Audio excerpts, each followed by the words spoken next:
The credit card machine beeped 3 times. That's the sound of rejection, in case you've never heard it. "I'm sorry, ma'am, but your application has been declined," the cashier said, sliding the tablet back across the counter. Her voice carried that particular blend of pity and annoyance that retail workers perfect after dealing with broke people all day. I stared at the screen like it might change its mind. Target store credit card. Not exactly American Express black. I'd been shopping here for years, buying the same boring necessities.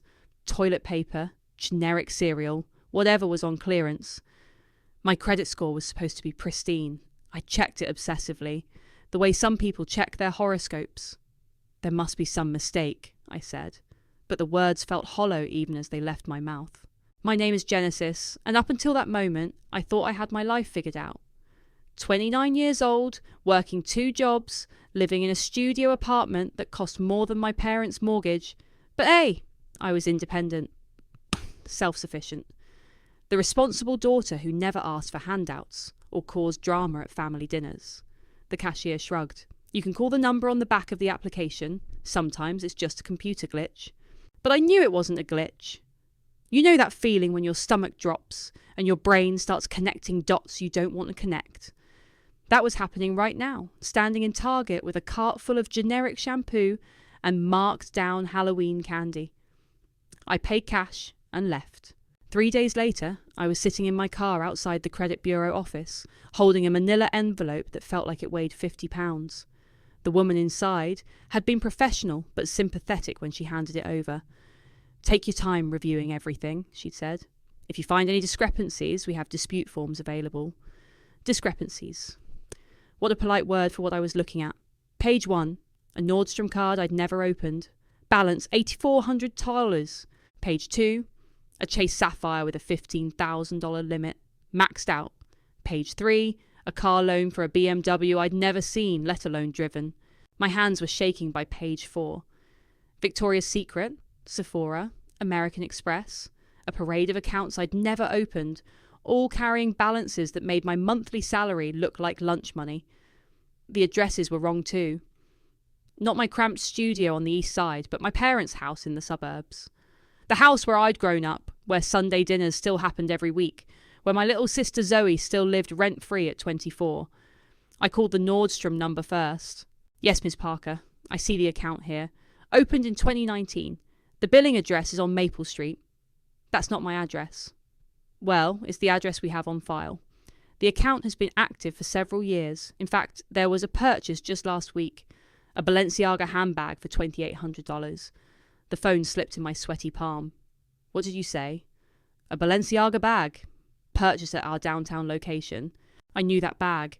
I'd seen it last Sunday at dinner, slung over the back of Zoe's chair like it belonged there. She'd made some joke about treating herself after a rough week. Mum had laughed and said something about how Zoe deserved nice things. "Mum, are you still there?" "I need to report fraud," I said, my voice sounding strange and distant. "Someone has been using my identity." But even as I said it, I knew it wasn't some random criminal. Random criminals don't know your social security number, your mother's maiden name, your first pet's name, all the little details that banks use to verify identity. Random criminals don't have access to your mail, your childhood bedroom, your family's dinner table, conversations about your finances. I hung up and sat in my car for 20 minutes staring at the credit report. The pattern was clear once you knew what to look for. Every major purchase coincided with Zoe's social media posts. The Nordstrom bag, the weekend in Miami, the girls' trip to Vegas that Mum had gushed about for weeks. My phone buzzed. A text from Mum. "Don't forget dinner Sunday. Zoe's making a famous lasagna." Famous lasagna. Zoe couldn't boil water without burning it. I started the car and drove toward my parents' house, that familiar route I'd taken thousands of times. But this time felt different. This time I wasn't going as the dutiful daughter or the reliable big sister. I was going as someone who'd just discovered that the people she trusted most in the world had been systematically destroying her life for years. The manila envelope sat on my passenger seat like evidence at a crime scene, which I was starting to realise it probably was. The front door was unlocked, like always. I walked into the house where I'd grown up, where family photos lined the hallway and Mum's vanilla candles made everything smell like home. Except today, it felt like walking into enemy territory. "Genesis!" Mum called from the kitchen. "You're early for Sunday dinner, honey. It's only Thursday." I found them in the living room. Dad was in his recliner, remote in hand, watching some sports recap. Mum was folding laundry on the couch. Zoe was sprawled on the floor, painting her nails a shade of red that probably cost more than my grocery budget. The Balenciaga bag sat on the coffee table like a trophy. "We need to talk," I said, dropping the manila envelope on Dad's TV tray. He glanced at it, then back at the screen. "What's this about, kiddo?" "Open it." Zoe looked up from her nails. "God, Genesis, you're so dramatic. What now?" I waited while Dad pulled out the credit report, watched his face as he scanned the first page. His expression didn't change. Not surprise, not confusion, nothing. Just a slight tightening around his eyes. "Well," I said. "Well, what?" He set the papers down and reached for his beer. "That's my credit report, Dad. My name on accounts I never opened. Charges I never made." Mum stopped folding. "Honey, there must be some mistake." "There's no mistake." I pointed at the Nordstrom charge. "That bag right there. Purchased last week with a card in my name." Zoe's nail polish brush froze mid-stroke. For about 2 seconds nobody said anything. Then Dad laughed. Actually laughed like I'd told him a joke. "You think we stole from you?" He shook his head, still chuckling. "Genesis, sweetheart, you're family. You can't steal from family. I never gave you permission to use my name. I never signed anything." "You didn't need to," Mum said, her voice taking on that patient tone she used when I was being difficult as a kid. "We're your parents. We raised you. We know what's best for you." "What's best for me? You destroyed my credit," Zoe finally spoke up. "Oh, please. Like you were going to use it anyway. You live in that sad little apartment and eat ramen for dinner. At least someone in this family knows how to enjoy life." The casual cruelty in her voice hit me like a slap. "Enjoy life? With my money?" "Your money?" Dad leaned forward. "Who paid for your college? Who gave you a roof over your head for 18 years? Who taught you everything you know?" "That doesn't give you the right to. It gives us every right." His voice was harder now, the fake joviality gone. "You think you're so independent, so self-sufficient, but you wouldn't exist without us. Everything you have, everything you are, we made that possible." I stared at him. This was my father. The man who taught me to ride a bike, who came to every school play, who told me I could be anything I wanted to be. "Besides, Walt," Zoe said, waving her freshly painted nails in the air, "it's not like we maxed out your cards or anything. We're responsible about it." I pulled out another page from the report. Chase Sapphire, $15,000 limit. Current balance $15,000. "Okay, so that one's a little high," she said with a shrug. "But Miami was expensive, and the girls really wanted to stay somewhere nice. You took my friends to Miami on my credit. They're my friends too now. God, you're so possessive." Mum reached over and patted my arm. "Honey, you're getting worked up over nothing. We'll pay it back eventually. We always do." "When? When have you ever paid anything back?" "Don't take that tone with your mother," Dad said. "What tone? The tone of someone who just found out her family has been committing fraud for years." "Fraud?" Zoe laughed, a sound like breaking glass. "Seriously? You're going to call the police on your own family?" The question hung in the air. Were they calling my bluff? Did they really think I wouldn't do anything about this because we shared DNA? "Maybe I should," I said quietly. The room went silent except for the TV droning in the background. Dad stood up slowly. He was a big man, had played football in high school, still carried himself like someone who could handle trouble. When he looked at me now, there was something cold in his eyes I'd never seen before. "You won't," he said, "because you're not stupid, Genesis. You know what happens to families who air their dirty laundry in public. You know what happens to little girls who bite the hand that feeds them. I'm not a little girl anymore." "No?" He smiled, but it wasn't warm. "Then prove it. Take us to court. See how that works out for you. See who the judge believes. A loving family trying to help their daughter build credit, or a bitter woman who can't handle a little family support." I looked around the room, at Mom, who was staring at her hands, at Zoe, who was examining her nails like this was all terribly boring, at Dad, who was watching me with the confidence of a man who'd never faced real consequences for anything. They thought they had me, thought I was still the same Genesis who'd always backed down, always kept the peace, always put family first. I picked up the credit report and walked toward the door. "Where are you going?" Mum called after me. I turned back one last time. To prove it. Lane Black's office looked like a crime scene investigation unit. Whiteboards covered in numbers, filing cabinets that reached the ceiling, and computer monitors displaying spreadsheets that made my eyes water. The man himself was younger than I'd expected, maybe early 30s, wearing a button-down shirt with the sleeves rolled up and glasses that had seen better days. "Identity theft within families," he said, not looking up from my credit report. "More common than people think, also harder to prosecute." "Why harder?" "Because judges assume family members have implied consent. Your parents will claim you knew about the accounts, maybe even benefited from them." He finally looked at me. "Did you?" "No."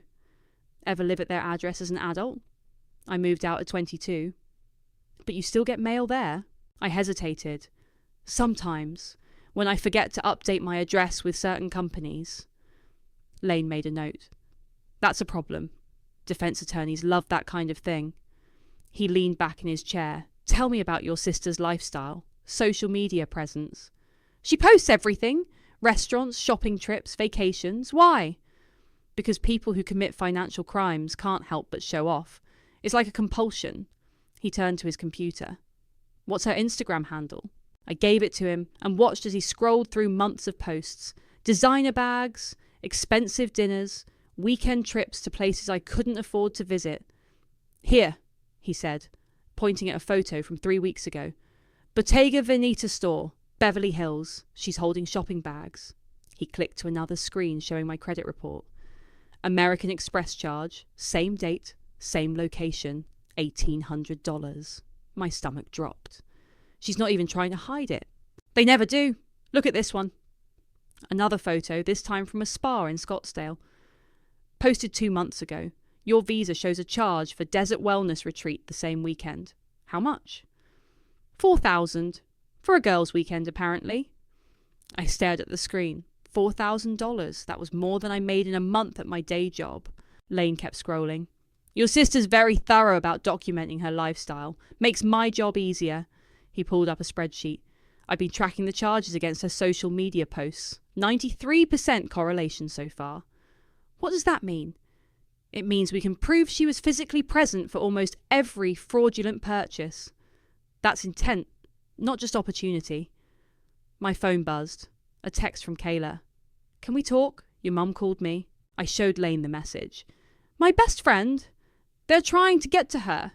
"Expect more of that. Families like yours don't go down quietly." He handed me a folder. "I need you to gather everything you can. Bank statements, emails, text messages, anything that shows communication about finances." "What kind of communication?"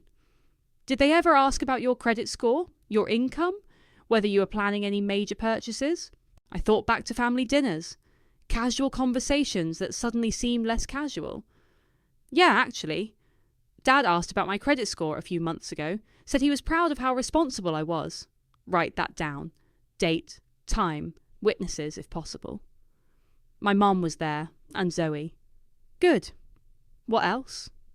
"Mom asked if I was planning to buy a car soon. Said she saw a good deal at a dealership." I paused. "There's a car loan on my credit report." Lane made another note. "They were fishing for information, making sure you weren't about to discover their activities." He handed me a business card. "There's a private investigator I work with. She specialises in digital forensics." "You want me to spy on my own family?" "I want you to document their crimes. There's a difference." My phone rang. "Kayla." "I have to take this," I told Lane. "Genesis?" Kayla's voice was strained. "What's going on? Your mom called crying, saying you're having some kind of breakdown." "I'm not having a breakdown. I'm dealing with fraud." "She said you accused them of stealing from you. That can't be right." I walked to the window, looking down at the busy street below. "It's right, Kayla. They've been using my identity for years." "But they're your family. Why would they?" "Because they could. Because they thought I'd never find out, and if I did, I'd never do anything about it." Silence on the other end. "Kayla?" This is crazy, Genesis. You're talking about destroying your family over money. They destroyed me first. But what if you're wrong? What if there's an explanation? I looked back at Lane, who was still scrolling through Zoe's Instagram, matching photos to charges. The evidence was overwhelming. I'm not wrong. Your mum wants to meet. She says they can explain everything. They already explained. They think they're entitled to use my name because they're my parents. Maybe you should hear them out. Maybe there's a way to work this out without lawyers and courts and... And what? Let them keep ruining my credit? Keep stealing from me? I'm just saying, once you go down this road, there's no going back. You'll lose them forever. I hung up and turned back to Lane. Friend trying to talk you out of it? He asked. Yeah. They always do. Nobody wants to believe families can be this toxic. He closed the laptop. But here's what I found in the last hour. He handed me a printout. IP addresses, timestamps, digital fingerprints. Every online purchase was made from your parents' house. Your sister's email address was used to confirm orders. And here's the interesting part. He pointed to a highlighted section. Someone's been checking your credit report regularly. Same IP address. They were monitoring my credit? Making sure you hadn't noticed the activity. Very sophisticated for amateurs. I stared at the evidence. My family hadn't just stolen from me. They'd been watching me, making sure I stayed in the dark. So what's next? I asked. Lane smiled for the first time since I'd walked into his office. Next, we build a case that's absolutely bulletproof.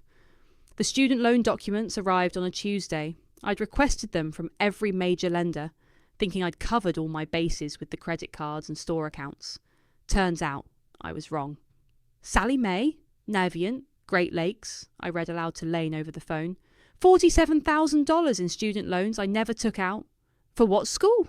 I flipped through the papers. Art Institute of California, fashion merchandising program. Let me guess. Zoe's dream school. The one she said was too expensive. My hands were shaking again. That familiar tremor that started whenever I discovered another layer of their betrayal. She went for 2 years before dropping out. Do you have documentation of her attendance? Her Instagram. She posted constantly about her classes, her projects, her college experience. I laughed, but it came out bitter. I remember being so proud of her for following her dreams. Lane was quiet for a moment. Genesis, I need you to sit down. I am sitting down. There's more. The car loan you mentioned? I pulled the registration records. My stomach clenched. And 2021 BMW X3, registered to Zoe Parker at your parents' address, but the loan is in your name with your social security number. I stared at my reflection in my laptop screen, 29 years old, working 2 jobs, taking the bus to work because I couldn't afford a car payment. Meanwhile, my sister was driving around in a BMW that I was technically paying for. How much? $38,000. She's made exactly 3 payments in 2 years. The room started spinning. I put my head between my knees and tried to breathe. Genesis? You still there? I'm here. My voice sounded far away. Lane, what's the total? Everything combined? You don't want to know right now. Tell me, he sighed. $137,000. I hung up and ran to the bathroom. Threw up everything I'd eaten that day, which wasn't much. Sat on the cold tile floor and cried until my eyes were swollen shut. My phone buzzed. A text from my co-worker, Francesca. Girl, you look like death. Meet me for drinks after work? An hour later, I was sitting across from Francesca at our usual dive bar, staring at a whiskey I couldn't afford but desperately needed. So let me get this straight, Francesca said, twirling her straw. Your family has been living off your credit for years, and now you're on the hook for over $100,000? That's the summary, yeah. And they're not even sorry? They think they're entitled to it, like it's some kind of family tax. Francesca shook her head. My mom would beat me with a chancellor if I even thought about doing something like that. Your mom loves you. Mine sees me as a resource. So what are you going to do? I took a sip of whiskey. It burned, but in a good way. I'm going to destroy them. Damn, Genesis. That's dark, even for you. They destroyed me first. Every time I wondered why I couldn't get ahead, why I was always broke despite working constantly, it was because they were bleeding me dry. Francesca leaned forward. But they're your family. Family doesn't do this to each other. What about your sister? She's young, maybe she didn't understand. She's 24, not 14, and she understood enough to make sure her name wasn't on any of the accounts. My phone rang. Mum's contact photo filled the screen, a picture from last Christmas where we all looked happy and normal. I declined the call. It rang again immediately. Answer it, Francesca said. Put it on speaker. I hesitated, then swiped to accept. What? Genesis, honey, we need to talk. Mum's voice was syrupy sweet, the tone she used when she wanted something. There's been a misunderstanding. No misunderstanding. I know exactly what you did. Sweetheart, you're upset, and I understand that. But you're not seeing the big picture here. What big picture? We're a family. We help each other. When you were little and needed things, we provided for you. Now that we need help, you should provide for us. I looked at Francesca, who was making a what the hell face. I never agreed to help you commit fraud, Mom. It's not fraud when it's family. It's just sharing resources. Sharing would imply I had a choice. You do have a choice. You can choose to be grateful for everything we've done for you, or you can choose to be selfish and ungrateful. The manipulation was so blatant, it was almost impressive. I choose option 3, I said. I choose to press charges. The line went quiet for a long moment. You wouldn't dare. Try me. Genesis, if you do this, there's no going back. You'll lose your family forever. I lost my family the day you decided to steal from me. We didn't steal. $137,000, Mum. That's what you stole. Another pause. When she spoke again, her voice was different, colder. You have no idea what you're starting, young lady. No idea at all. She hung up. Francesca stared at me. Did your mom just threaten you? Yeah, she did. What are you going to do? I finished my whiskey and stood up. I'm going to change all my passwords, freeze my credit, and then I'm going to watch them burn. Genesis. They made their choice, Francesca. Now I'm making mine. My phone buzzed with a voicemail notification. I played it back. Sylvia's voice, no longer sweet. We know what you're doing. Don't ruin this family. Too late for that, Mom. Way too late. The first sign of their counterattack came from my Aunt Linda. She called me at work, her voice dripping with concern. Genesis, honey, your mother is worried sick about you. She says you're having some kind of mental health crisis. I stepped outside the office building, needing air. I'm not having a crisis, Aunt Linda. I'm dealing with identity theft. But sweetie, your own family. That doesn't sound like the Philip and Sylvia I know. Are you sure you're not just confused? Maybe overwhelmed with work stress? There it was. They were already spinning the narrative, painting me as unstable, unreliable. Classic gaslighting 101. I have documentation, Aunt Linda. Bank statements, credit reports. Oh, honey, those things can be so confusing. Maybe you should talk to someone, a therapist, or... I hung up. My phone immediately buzzed with texts from cousins I hadn't heard from in months, all expressing concern about my situation. The family gossip network was in full swing. Lane called an hour later. We have a problem. What now? Someone's been calling the credit bureaus, claiming to be you, trying to dispute the fraud claims. My blood went cold. They're trying to make it look like I authorised the accounts? Exactly. And they're good at it. Whoever called knew your social security number, your mother's maiden name, all the security questions.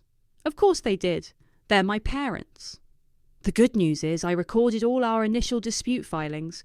We have timestamps proving you reported the fraud before anyone tried to reverse it. But Genesis, this is escalating fast. That evening, Kayla showed up at my apartment unannounced. She looked uncomfortable, fidgeting with her purse strap. We need to talk, she said. I let her in, noting how she avoided eye contact. Zoe called me, she said without preamble. Of course she did. She's crying, Genesis. Really crying. She says you're trying to send her to jail. I'm trying to hold her accountable for stealing from me. Kayla sat on my couch, the same spot where we'd watched movies and complained about our jobs for years.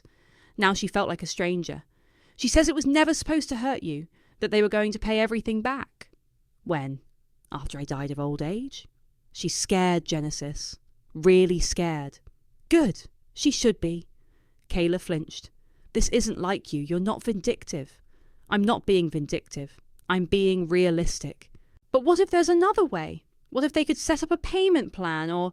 Kayla, whose side are you on here? She was quiet for a long moment. I'm on your side. I'm always on your side. But I'm also worried about you. This obsession with revenge. It's not revenge, it's justice. Is it?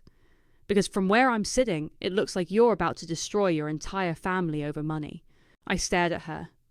Over money? Kayla, they stole my identity. They ruined my credit. They've been lying to me for years. But they're still your family. No, they're not. Family doesn't do this to each other. She left 20 minutes later, and I knew our friendship would never be the same. The next morning brought worse news. Lane called while I was getting ready for work. Your apartment application was denied, he said, without preamble. What apartment application? The one you submitted last week for the place on 5th Street. I dropped my coffee mug. It shattered on the kitchen floor, brown liquid spreading across the tiles. I didn't submit any apartment application. Someone did. Using your name, your social security number, and when the landlord ran your credit, he found the fraud investigation flag we put on your accounts. So I can't get approved for anything while this is ongoing. That's the idea. They're trying to trap you in your current situation, make it harder for you to move forward with your life. I sat down hard on my couch. They're still stealing from me, even now. It gets worse. The application listed your current address and phone number. Someone's been watching you, Genesis. They know where you live, where you work, what you're doing. My hands started shaking again. Are you saying they're stalking me? I'm saying they're desperate, and desperate people do dangerous things. That afternoon, I was walking to my car after work when someone called my name. I turned to see my father standing by the parking garage entrance, hands in his pockets like he was just out for a casual stroll. Dad, what are you doing here? We need to talk, kiddo. I don't think that's a good idea. He stepped closer. Up close, I could see the stress lines around his eyes, the way his jaw was clenched tight. You're making a big mistake, Genesis, bigger than you realise. The only mistake I made was trusting you. You think you're so smart, don't you? Think you've got it all figured out. His voice was low, controlled, but there was something dangerous underneath. But you have no idea what you're messing with here. Are you threatening me? I'm trying to protect you. From yourself. He glanced around the parking garage, making sure we were alone. You keep pushing this, and things are going to get very unpleasant for everyone involved. Is that a threat? It's a promise. He smiled, but it was cold as winter. You'll regret this for the rest of your life, Genesis. However long that might be. He walked away, leaving me standing alone in the parking garage, my heart pounding, so hard I could hear it in my ears. I called Lane immediately. He threatened me, I said as soon as he picked up. What exactly did he say? I repeated the conversation word for word.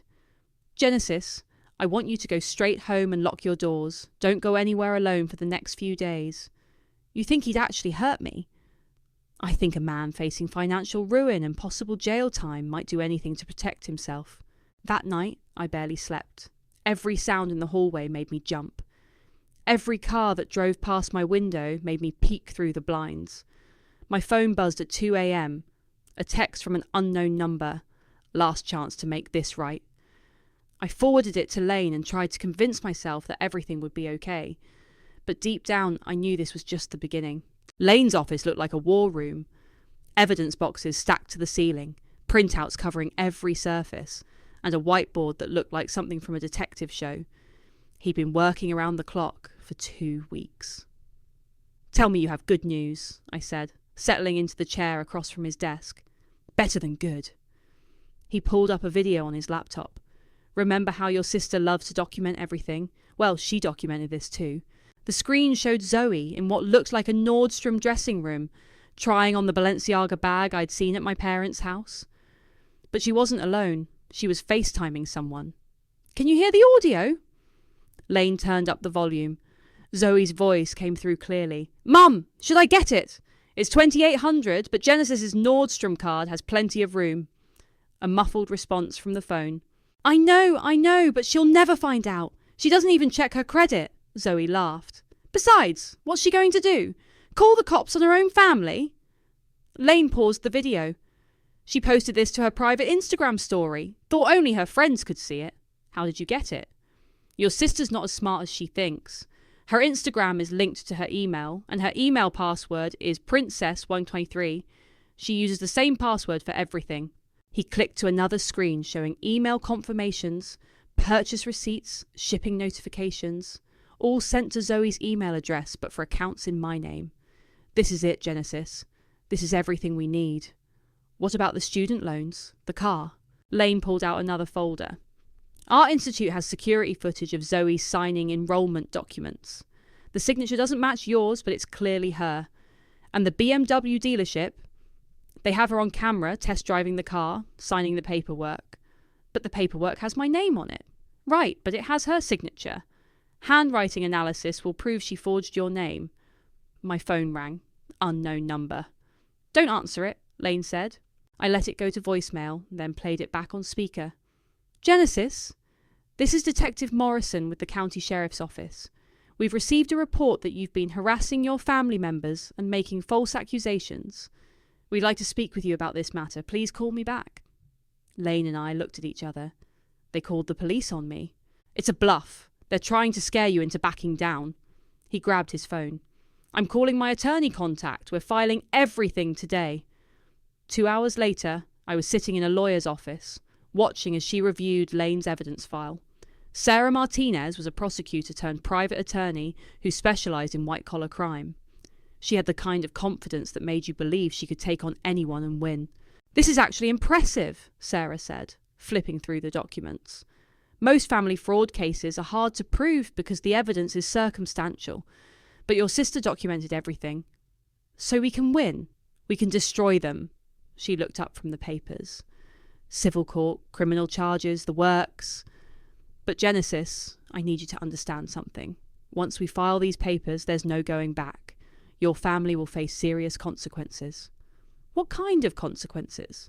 Criminal charges for identity theft, fraud, forgery. Your sister could face 5 to 10 years in prison. Your parents could lose their house, their retirement, everything. The weight of it hit me. I'd been so focused on proving they were wrong, I hadn't fully considered what winning would mean. They made their choice, I said finally. Sarah nodded. Then let's make ours.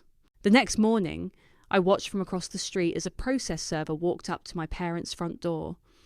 Through Lane's binoculars, I could see Dad's face when he opened the envelope. The colour drained from his cheeks as he read the civil lawsuit papers.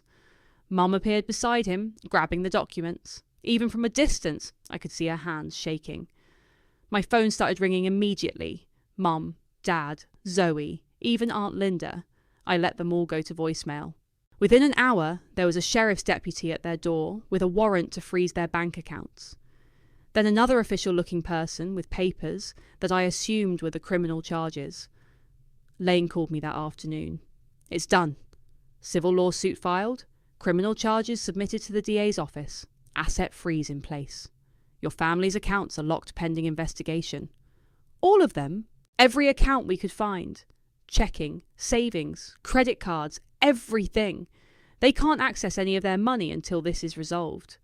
That evening, I was heating up a frozen dinner when someone started pounding on my door. Not knocking, pounding, like they were trying to break it down. Genesis! Open this door right now! Dad's voice, angrier than I'd ever heard it. I grabbed my phone, ready to call 911, but the pounding stopped. A few seconds later, I heard footsteps retreating down the hallway. My phone buzzed with a text from Mum. You've destroyed us. I hope you're happy. Then another from Zoe. Thanks a lot, sis. I can't even buy groceries now. And finally one from Dad. This isn't over. I forwarded all the messages to Sarah and Lane, then double-checked that my door was locked. The next morning brought news that made everything real. Sarah called while I was getting ready for work. Your sister tried to leave the country last night. What? TSA flagged her at LAX. She had a one-way ticket to London and about $10,000 in cash. Where did she get $10,000 if their accounts are frozen? Good question. We're looking into that. But Genesis, this is huge. Flight risk is one of the strongest indicators of guilt. No innocent person tries to flee the country when they're accused of a crime. I sat down on my bed, suddenly dizzy. So what happens now? Now we have them exactly where we want them. Your sister's attempt to flee just proved everything we've been saying. The DA is fast-tracking the criminal charges. How fast? Arraignment is scheduled for next week. I hung up and stared at myself in the bathroom mirror. The woman looking back at me was someone I barely recognised.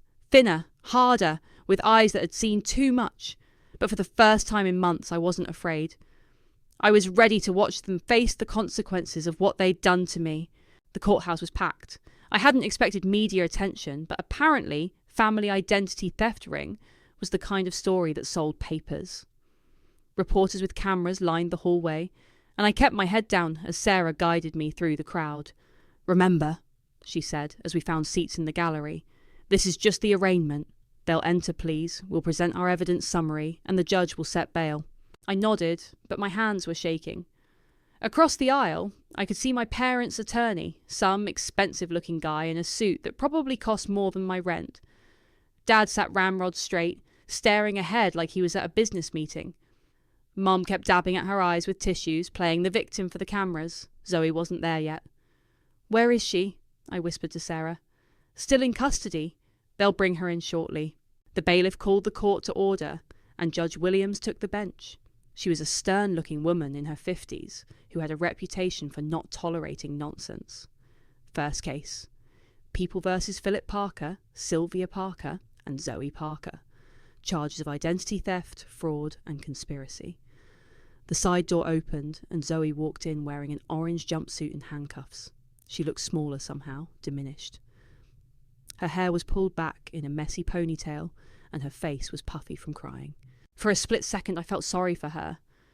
Then I remembered the BMW, the designer bags, the casual way she'd dismissed my concerns. "How do the defendants plead?" Judge Williams asked. Dad's attorney stood up. "Not guilty on all charges, Your Honour." "Very well. Ms. Martinez, I understand you're representing the victim in a related civil matter." Sarah stood. "Yes, Your Honour. We'd like to present a summary of evidence that shows the scope and duration of this fraud." "Proceed." Sarah walked to the podium with a thick folder. "Your Honour, the defendants systematically stole the identity of Genesis Parker over a period of 6 years. They opened credit accounts, took out loans, and made purchases totaling over $137,000. She clicked a remote, and the courtroom screen lit up with Zoe's Instagram photos.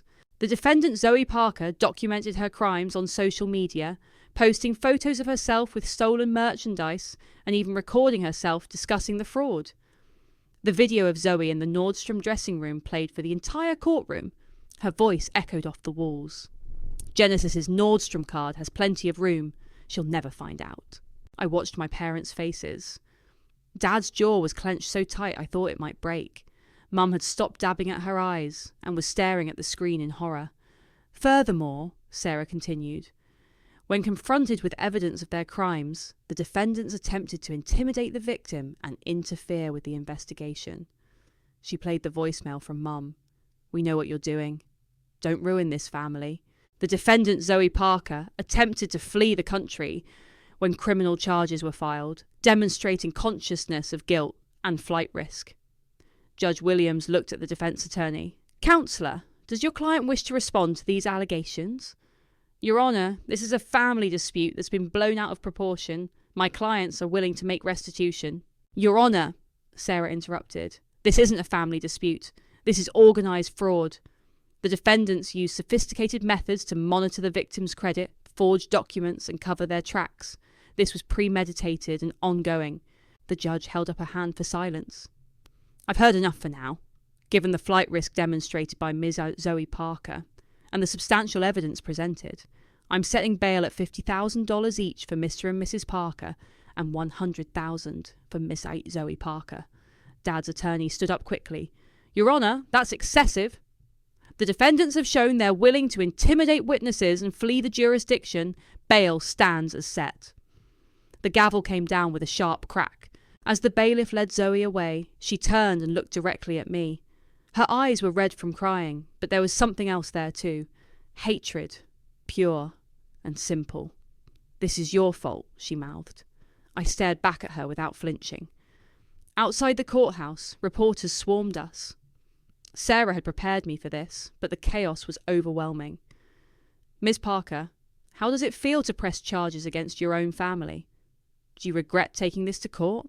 What would you say to other victims of family fraud? Sarah guided me to a microphone that had been set up on the courthouse steps. My client will make a brief statement, she announced. I looked out at the crowd of reporters, cameras, and curious onlookers. Somewhere in that crowd, I knew my parents were watching. For 6 years, my family stole my identity and destroyed my credit, I said, my voice carrying clearly in the afternoon air. They used my name to fund a lifestyle I could never afford, while I worked 2 jobs and lived paycheck to paycheck. A reporter shouted a question, but I kept talking. When I discovered what they'd done, they showed no remorse. They felt entitled to use my identity because we shared DNA. They threatened me when I tried to hold them accountable. I paused, looking directly at the news cameras. Family isn't supposed to destroy each other. Family isn't supposed to steal from each other. And family definitely isn't supposed to threaten each other when they get caught. Another pause. I didn't destroy my family. They destroyed themselves. Sarah pulled me away from the microphone before I could say anything else, but I'd said what I needed to say. That evening, the story was on every local news channel. Daughter prosecutes parents for identity theft. Family fraud case rocks local community. Sister versus sister in court battle. My phone had been ringing non-stop, but I wasn't answering. I sat in my apartment, eating take-out Chinese food and watching myself on the news, feeling strangely disconnected from it all. The woman on the screen looked confident, determined. She looked like someone who knew exactly what she was doing. I wished I felt as sure as she looked. My phone buzzed with a text from an unknown number. You think you've won, but this is just the beginning. I forwarded it to Sarah and Lane, then turned off my phone. Tomorrow would bring new challenges, new battles. But tonight, for the first time in months, I felt like I could breathe. The guilty verdicts came down on a Thursday morning in March. I wasn't in the courtroom. Sarah had advised me to stay away during the actual trial, saying my presence might inflame the jury. Instead, I was at work when she called. Guilty on all counts, she said without preamble. Your father got 3 years, your mother got 2, and Zoe got 5. I sat down hard in my desk chair. It's really over. The criminal case is. Civil court is next week, but that's just about the money now. Francesca appeared at my cubicle with coffee and a concerned look. You okay? You look like you've seen a ghost. They're going to prison, I said, still processing it. Good. They deserve it. But as I hung up the phone, I realised I didn't feel the satisfaction I'd expected. Just emptiness, like someone had scooped out my insides and left me hollow. The civil trial was anticlimactic. With criminal convictions already on record, their attorney basically rolled over. The judge awarded me full restitution plus damages, nearly $200,000 total. Of course, collecting it will be another matter, Sarah explained as we left the courthouse. They'll have to liquidate assets, but between legal fees and the liens already on their property, there might not be much left. I don't care about the money anymore, I said, and realised I meant it. What do you care about? I thought about it. Moving forward, I guess. The house sold 3 weeks later. I drove by it one afternoon, seeing the sold sign planted in the front yard where Mom's rose bushes used to be.